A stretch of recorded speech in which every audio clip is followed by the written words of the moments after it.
విద్యార్థులు, మీకు ముందుగా స్పెర్మ్ పార్ట్స్ గురించి నేర్చుకుందాం అన్నమాట. స్పెర్మ్ గురించి, ఫెర్టిలైజేషన్ ఇవన్నీ నేర్చుకున్నాం కదా క్రితం వీడియోలో. ఇప్పుడు స్పెర్మ్ పార్ట్స్ గురించి మాట.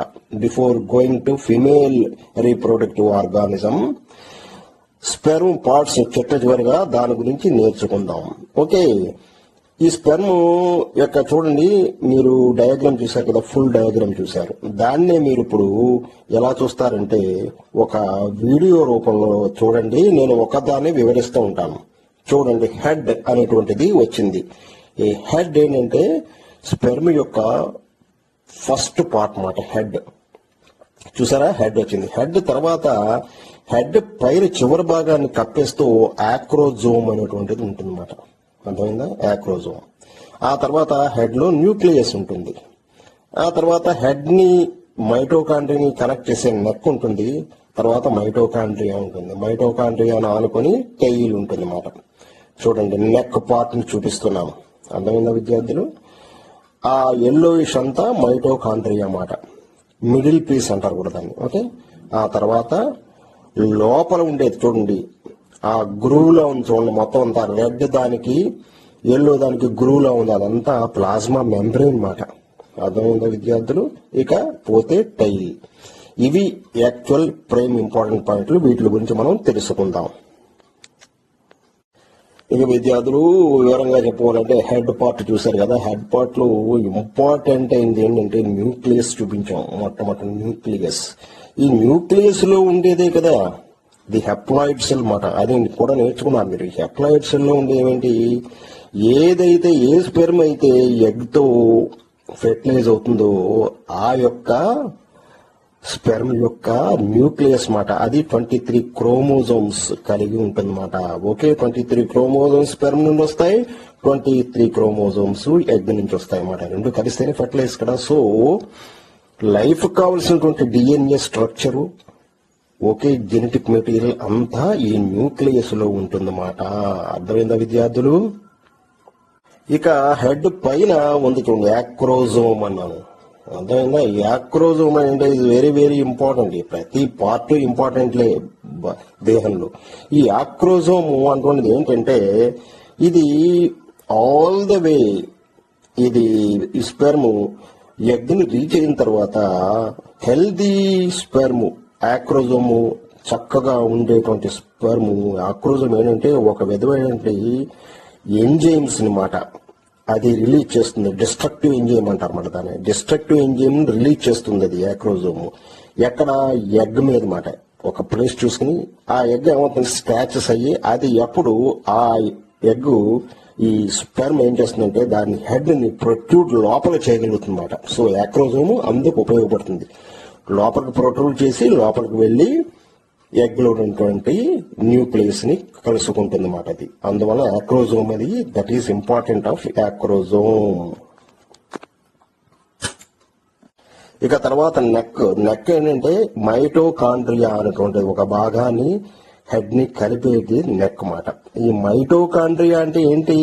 ఈ sperm all the way living sperm కాబట్టి all the way it has to reach the egg. ఎక్కడి నుంచి? వెజినా నుంచి యూటరస్ లోకి, యూటరస్ నుంచి ఫెలోపియన్ ట్యూబ్ లోకి వెళ్ళి అక్కడ అది ఎగ్ ని కలుసుకోవాలన్నమాట. సో దానికి ఈ దూరం అంతా, ఈ డిస్టెన్స్ అంతా అది స్విమ్ చేయడానికి కావాల్సినటువంటి ఏటీపీని అంటే శక్తిని కలగజేసేదే మైటోకాండ్రియా. అర్థమైందా? ఇక ప్లాస్మా అన్నాం. సో ప్లాస్మా అనేది మెంబ్రేన్ అనేటువంటిది ప్రతి సెల్ కి ఉంటుంది. ప్లాస్మా మెంబ్రేన్ అంటే న్యూట్రియన్స్, ప్రోటీన్స్ ఇవన్నీ ఉంటాయి మన దాంట్లో. సో ఓకే, అది దానికి లివింగ్ స్టేటస్ ని కలగజేయడానికి ఉపయోగపడుతుంది. ఇక టెయిల్ ఏంటంటే స్విమ్ చేయడానికి అన్నమాట. ఈ టైల్ జిగ్జాగ్ గా అది ఆడిస్తూ అది స్విమ్ చేయడానికి అది ఉపయోగపడి ముందుకి వెళ్ళడానికి మాట, స్విమ్ చేస్తూ ముందుకు వెళ్ళడానికి ఉపయోగపడేది టైల్. ఇవి స్పెర్మ్ లో ముఖ్యమైన భాగాలు, వాటి ఫంక్షన్లు. విద్యార్థులు, ముందు మనము మేల్ రీప్రొడక్టివ్ సిస్టమ్ గురించి నేర్చుకున్నాం కదా. ఇప్పుడు ఫిమేల్ రీప్రొడక్టివ్ సిస్టమ్ గురించి వివరంగా నేర్చుకుందాం. ఈ స్ట్రైట్ అవే టెక్స్ట్ బుక్ లో ఇచ్చినట్టు మనం దాన్ని ఫాలో అయిపోదాం. ఓకే, ఈ మెయిన్ రీప్రొడక్టివ్ సిస్టమ్ లో ఆర్గాన్స్, పార్ట్స్ ఏమిటంటే pair of ovaries, okay, a pair of fallopian tubes, uterus, vagina. Okay, the functional memory glands also integrate with the female reproductive system అన్నాడు. ఈ మెమరీ గ్లాండ్స్ ఏంటంటే highly evolved and specialised organs మాట, అవి కూడా pair మాట. One each side of the anterior chest wall, left ఒకటి right ఒకటి ఉంటాయి మాట. ఇవి ది ఆర్గాన్ ప్రైమరీ ఫంక్షన్ ఏంటంటే విచ్ సెక్రిట్స్ మిల్క్ ని, బేబీకి కావాల్సినటువంటి మిల్క్ ని తయారు చేయడానికి ఇవి ఉపయోగపడతాయి అన్నమాట. ఇది బోత్ సెక్స్ లో ఉన్న outer organs which are developed in male are rudimentary మాట. అవి ఎందుకు పనిచేయవు అవి, okay, because of the sex characters. Okay, ఇక ఓవరీస్ అనేటువంటి తీసుకుంటే ఇవి ఇంపార్టెంట్ పార్ట్ అనుకున్నాం కదా మనం. అబ్డామినల్ క్యావిటీలో ఉంటుందన్నమాట ఇవి యాక్చువల్గా. ఓకే, ఈ ఓవా అనేటువంటిది తిని సెల్యులర్ స్ట్రక్చర్, ఫాలికల్స్ అంటారు అన్నమాట వాటిని. అదే కదా, which looks like cellular bubbles ఉంటాయి అన్నమాట ఓవరీలో. వాటిని ఏమంటాం అంటే గ్రాఫియన్ ఫాలికల్స్ అని కూడా అంటాం అన్నమాట. ఈ ఫాలికల్స్ ఏమవుతాయి, డెవలప్ అవుతాయి. ఈ డెవలప్ అయినవి క్యావిటీ ఫిల్డ్ ఫ్లూయిడ్ లో ఉంటాయన్నమాట. ఓకే, ఈ ఫాలికల్ కంటైన్స్ సింగిల్ ఓవం ఉంటుంది దాంట్లో. ఓకే, అది మియోసిస్ ద్వారా, మైటోసిస్, మియోసిస్ అని చెప్పాం కదా, అది మియోసిస్ ద్వారా అవి సెల్ డివిజన్ జరుగుతుంది. ఈ ఓవం అనేటువంటిది మెచ్యూర్ అయ్యి ఈ ఫాలికల్ రప్చర్ అవుతుందన్నమాట. ఎక్కడ, ఓవరీ సర్ఫేస్ లో రప్చర్ అయ్యి ఆ టినీ ఓవం ఏమవుతుంది, ఫ్లష్డ్ అవుట్ అవుతుంది అన్నమాట. ఇది this release of egg or ovum is called ovulation అంటాం అన్నమాట. అర్థమైందా విద్యార్థులు? ఇంకా ఇంకో పార్ట్ ఏంటంటే ఫెలోపియన్ ట్యూబ్స్ అన్నమాట. ఈ ఫెలోపియన్ యూటరిన్ ట్యూబ్ అని కూడా అంటారు అన్నమాట. దీన్ని యూటరిన్ ట్యూబ్ అని కూడా అంటారు. ఇది 3 పార్ట్ల కింద ఉంటుంది. ఈ ఫస్ట్ సెగ్మెంట్ ఏంటంటే క్లోజెస్ట్ టు ది యూటరస్ అన్నమాట. యూటరస్ ని కలిసి ఉంటుంది చూడండి, యూటరస్ కలిసి ఉంటుంది. దీన్ని ఇస్టమస్ అంటారు అన్నమాట. ఓకే, అర్థమైందా? సెకండ్ సెగ్మెంట్ ఏంటంటే యాంప్యూలా అంటారు అన్నమాట. ఇదేంటంటే వెళ్లే కొద్దీ, అంటే దూరం వెళ్లే కొద్దీ డయామీటర్ లో తక్కువ అయిపోతుంటుంది అన్నమాట. ఈ diameter this is the most common site for fertilization egg మాట. ఇది ఎక్కడి నుంచి ఓవరీస్ ఎగ్ వచ్చి ఓవరీస్ లో ఫెలోపియన్ ట్యూబ్ లోకి వచ్చి ఇక్కడ సాధారణంగా ఫెర్టిలైజ్ అవుతూ ఉంటుంది అన్నమాట. ఫైనల్ సెగ్మెంట్ ఏంటంటే last locate to the farthest to the uterus and very near to the ovaries is infundibulum అంటారన్నమాట. ఓకే, ఇన్ఫెండెబ్యులం అంటే ఏంటంటే ఈ ఇన్ఫెండెబ్యులము ఫనల్ షేప్ లో ఉంటుందన్నమాట. ఓకే, ఇన్ఫెండెబ్యులం ఇది ఏంటంటే ఎప్పుడైతే ఓవ్యులేషన్ టైంలో ఎగ్ వస్తుందో దాన్ని క్యాప్ చేస్తుంది అన్నమాట. ఓకే, ఈ wide and distal part of the fallopian tube మాట. దేనికి, యూటరస్ కి. బట్ దేనికి దగ్గరగా ఉంటుంది, ఇది దగ్గరలో ఉంటుంది, ఓవరీస్ దగ్గరలో ఉంటుంది మరి. Ending of this part is called fimbriae అంటారు అన్నమాట. ఫింబ్రే అంటే ఒక ఇది very near to the ovary అన్నమాట. ఇది ఈ ఓవ్యులేషన్ టైంలో చాలా దగ్గరగా వెళ్ళి ఓవరీ సర్ఫేస్ మీదకి వచ్చి అక్కడ ఒక స్వీపింగ్ టైప్ చేస్తూ ఉంటుందన్నమాట. You see nature has given so much action potentials మాట చాలా వాటికి. ఓవ్యులేషన్ టైంలో ఎప్పుడైతే ఎగ్ వస్తుందో ఆ టైంలో ఓవరీస్ దగ్గరికి వచ్చి వేళ్ళలో ఉన్నాయి చూడండి, ఆ వేలుతో ఇట్లా దాన్ని తాగుతూ ఉంటుందన్నమాట. అప్పుడు ఎప్పుడైతే ఎగ్ ఉంటుందో అది దాన్ని తీసుకుని ఓకే ఫెలోపియన్ ట్యూబ్లోకి లోపలికి పంపిస్తుంది అన్నమాట. అర్థమైందా విద్యార్థులు? ఇంకా అసలైన పార్ట్ ద యూటరస్. ఇది హాలో మస్కులర్ ఆర్గాన్ అన్నమాట. మస్కులారిటీ ఉంటుంది ఎక్కువ. Located in the female pelvis లో ఉంటుంది అన్నమాట. ఎక్కడ ఉంటుంది? Between the bladder and the rectum. అర్థమైందా? రెక్టమ్ కి బ్లాడర్ కి మధ్యలో ఉండేటువంటిది యూటరస్. ఇక్కడే బేబీ పెరుగుతుంది అన్నమాట. ఓకే, ది ఓవరీస్ లో ఏదైతే ఓవరీస్ లో ఎగ్స్ ప్రొడ్యూస్ అయ్యి అది ఫెలోపియన్ ట్యూబ్ లో గుండా ఫెర్టైల్ అయ్యి ఓకే ఫెర్టిలైజేషన్ అయ్యి మాట. ఓకే, ఓవంతో స్పెర్మ్ తో ఫెర్టిలైజ్ అయ్యి అలా అయినటువంటి ఎగ్ అక్కడ నుంచి బయలుదేరి ఇంప్లాంట్ దేంట్లో ఇంప్లాంట్ అవుతుంది? Uterus lining of the uterus మాట. యూట్రస్ కి 3 లైనింగ్లు ఉంటాయి. ఒకటేమో ఎండోమెట్రియం, మయోమెట్రియం అండ్ పెరిమెట్రియం మాట. 3 మెట్రియంలు ఉంటాయి, అంటే 3 లేయర్స్ ఉంటాయి అన్నమాట. దేనికి? యూట్రస్. అందులో ముఖ్యమైనది ఎండోమెట్రియం. ఈ ఎండోమెట్రియంలోనే ఈ ఫెర్టిలైజ్ అయిన ఎగ్ వచ్చి ఇంప్లాంట్ అయ్యి అక్కడ తదుపరి కొన్ని చర్యల ద్వారా అనేక మార్పుల ద్వారా అది పెరిగి అది ఫీటస్ నుంచి బేబీ కింద అవుతుంది మాట. ఇంకా విద్యార్థులు ఈ యూటరస్ క్రింద భాగాన్ని సెర్విక్స్ అంటారు అన్నమాట. Lower end of the womb uterus అన్నమాట. Okay, it is at the top of the vagina. Female organ వెజీనాకి పైన ఉంటుందన్నమాట. ఇట్స్ అబౌట్ 2.5 to 3.5 సెంటీమీటర్స్ ఉంటుందన్నమాట. 1 నుంచి 1.3 ఇంచెస్ ఉంటుందన్నమాట లాంగ్. ఈ cervical canal passes through the cervix అన్నమాట. Okay, it allows blood from menstrual period. Menstrual time period లో ఇది సెర్విక్స్ నుంచి మెనిస్ట్రల్ బ్లడ్ స్లఫ్ ఆఫ్ అవుతుందన్నమాట. And also baby foetus to pass from the womb to the vagina. అర్థమైన విద్యార్థులు? ఇంకా వెజీనా అంటే పెన్నిస్ అనేటువంటిది మగవారి యొక్క సెక్చువల్ ఓకే ఆర్గాన్ ఎలాగో అలాగే అవుట్ సైడ్ వెజీనా అనేటువంటిది ఫిమేల్ యొక్క ఆర్గాన్ అన్నమాట. ఇది భర్త కణాలను కూడా రిఫర్ చేస్తూ ఉంటారు అన్నమాట. In the context of pregnancy and child birth లో విషయాల్లో మాట్లాడాలనుకుంటాయి. ఓకే, ఎనటామికల్ డెఫినేషన్స్ ఎలా ఉన్నా vagina refers to exclusively to the specific internal structure మారది. ఓకే ఓకే, ఇది colloquially use to refer the vulva or both the vagina and vulva both the vagina అని పిలుస్తారు అన్నమాట. ఇక్కడ నుంచి సెక్షువల్ ఇంటర్ కోర్స్ జరిగినప్పుడు మగవారి స్పెర్మ్ నుండి వచ్చేటువంటి ఇది వెజినాలోంచి సెర్విక్స్ లోకి వెళ్లి సెర్విక్స్ నుంచి యూట్రస్ కి వెళ్లి యూట్రస్ నుంచి ఫెలోపియన్ ట్యూబ్ లోకి వెళ్లి అక్కడ ఎగ్ ని రీచ్ అవుతుంది స్పెర్మ్. సో అలాగా వీలు పడడానికి జరిగేటువంటి ఎక్స్టర్నల్ అండ్ ఇంటర్నల్ ఫిమేల్ ఆర్గానే వెజీనా. అర్థమైందా విద్యార్థులు?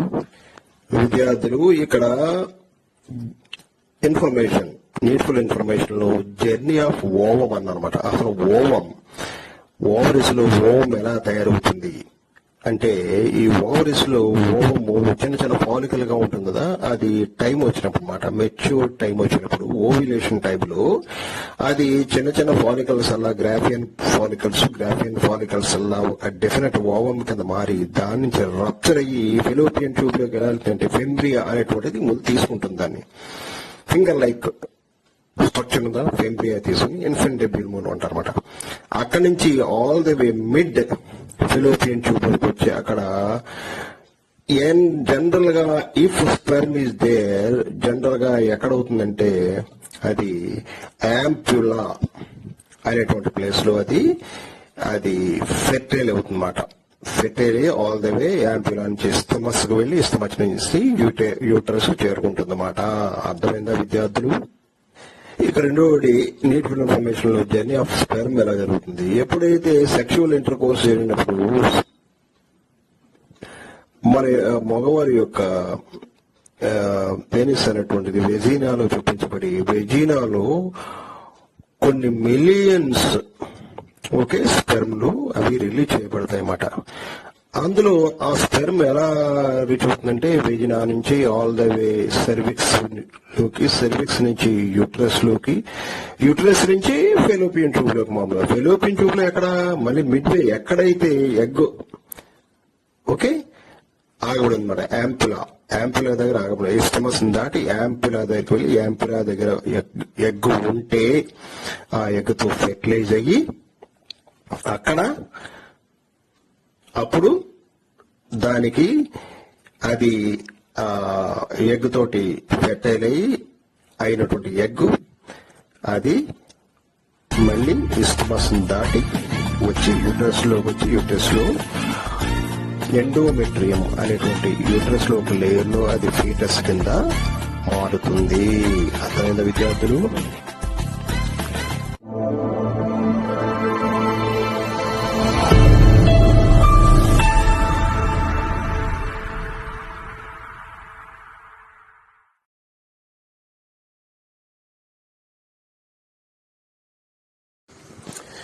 విద్యార్థులు జిఎస్ఆర్ పవర్ బయాలజీకి పునఃస్వాగతం. న్యూట్రిషన్ 2 క్వశ్చన్కి ఆన్సర్లు చూద్దాం. కొంతమంది చాలా బాగానే సమాధానం చెప్పారు, కానీ కొంత సవరించుకోవడం మంచిది.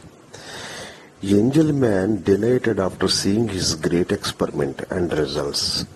ఏం ఎక్స్పెరిమెంట్ చేశాడు ఆయన, మీకు గుర్తుందా?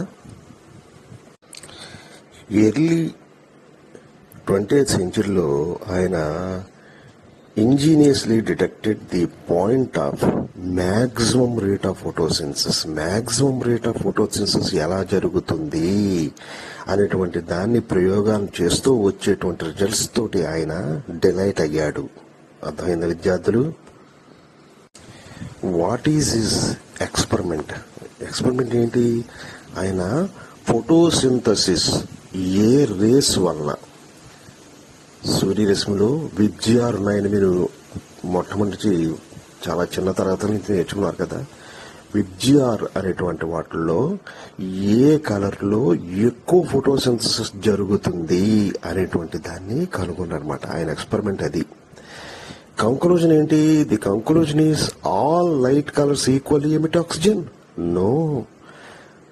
నో ఆల్ లైట్ కలర్స్ అంటే విబ్జిఆర్ లో ఆల్ లైట్ కలర్స్ అవి ఆక్సిజన్ ని ఎమిట్ చేయట్లేదు. ఆక్సిజన్ ఎమిట్ చేయడం ఏంటి? ఫోటోసింథసిస్ జరిగితేనే కదా ఆక్సిజన్ వస్తుంది.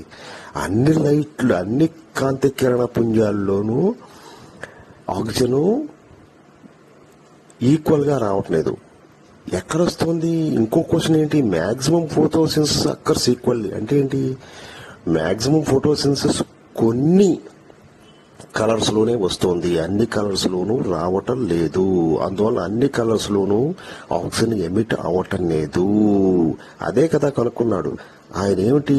బ్లూ రెడ్ కాంతి పుంజాలలో మాత్రమే ఎక్కువ ఫోటోసింథసిస్ జరుగుతుంది. అక్కడ ఎక్కువ సైనోబాక్టీరియా అన్నటువంటిది అది అక్కడికి చేరుతున్నాయి. అందువల్లనే ఆయన ఎక్కడైతే ఆక్సిజన్ సెన్సిటివ్ బ్యాక్టీరియా చేరుతుందో అక్కడ ఫోటోసింథసిస్ ఎక్కువ జరుగుతోంది. అందువల్లే సైనోబాక్టీరియా ఆక్సిజన్ సెన్సిటివ్ అని కనుగొన్నాడు. అర్థమైందా విద్యార్థులు?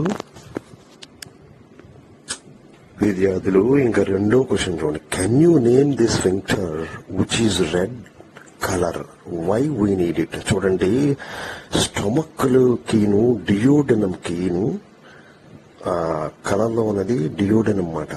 ఓకే, డియోడెనమ్ కి స్టమక్ ని కలిపేది స్ఫింక్టర్ అన్నమాట. ఈ స్ఫింక్టర్ ఏం చేస్తూ ఉంటుందంటే కొంచెం కొంచెంగా చెయ్యిని అంటే బాల్స్ చైన్ కింద మారుతుంది అన్నమాట స్టమక్ లో. ఆ చైన్ కొంచెం కొంచెంగా డియోడెనమ్ లోకి వదులుతూ ఉంటుంది అన్నమాట. ఓకే, దాన్ని స్ఫింక్టర్ అంటారు అన్నమాట. ఓకే, ఈ acid chyme from stomach it burns again duodenum who rescue. అది ఇక్కడ చైమ్ అనేటువంటిది స్టమక్ లోంచి వస్తుంది కాబట్టి దానిలో ఎసిడిటీ ఉంటుంది కాబట్టి ఆ ఎసిడిటీ డియోడెనమ్ ని మళ్ళీ డియోడెనమ్ లోకి ప్రవేశించి అది మళ్ళీ డియోడినం యొక్క మ్యూకస్ ని అది బర్న్ చేస్తుందా అంటే చెయ్యదు. ఎందుకంటే డియోడెనమ్ అనేటువంటిది ఎప్పుడు ఆల్కలైన్ స్టేజ్ లోనే, ఆల్కలైన్ మీడియంలోనే అక్కడికి ప్రవేశించినటువంటి మన ఆహార పదార్థం చైము అక్కడ స్రవించేటువంటి ఎంజైమ్స్ ద్వారా అది డైజెషన్ అవుతుంది.